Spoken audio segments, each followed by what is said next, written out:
ஆக்சுவலாக உரலுக்கு ஒரு பக்கம் இடி, ம். மத்தளத்துக்கு 2 பக்கம் இடி என்று சொல்வார்கள்.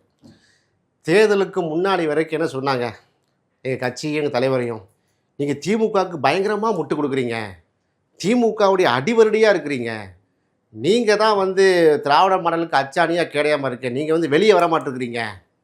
எல்லாரும் எங்கிட்ட வந்து கேட்டாங்க. அறிவாலய அடிமைனாங்க. அறிவாலய அடிமை அளவுக்கு சொன்னாங்க.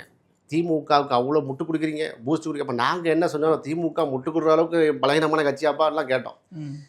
நாங்கள் ஒரு மதச்சார்பற்ற முற்போக்கு கூட்டணி இந்தியா பிளாக் என்று ஒரு கூட்டணி தொடங்குவதற்கு அச்சாணியாக கேடயமாக எங்கள் ஜெயலலிதா எங்கள் தலைவர். அந்த அடிப்படையில் எங்களுடைய சிந்தனைக்கு ஒத்த கொள்கை கூட்டணியாக இருந்தது.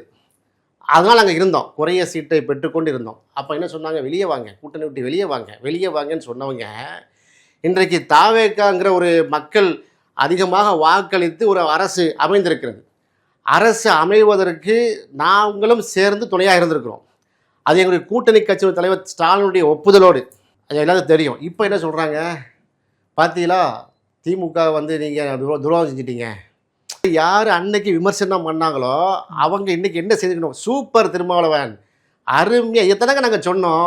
நீங்கள் முன்னாடியே வெளியே வந்திருந்தா நீங்கள் ஒரு 40 சீட்டு 50 சீட்டு வந்து தாவேக்கில் வாங்கியிருக்கலாமேன்னு சொல்லி தான் மனசாரி இருக்கும்.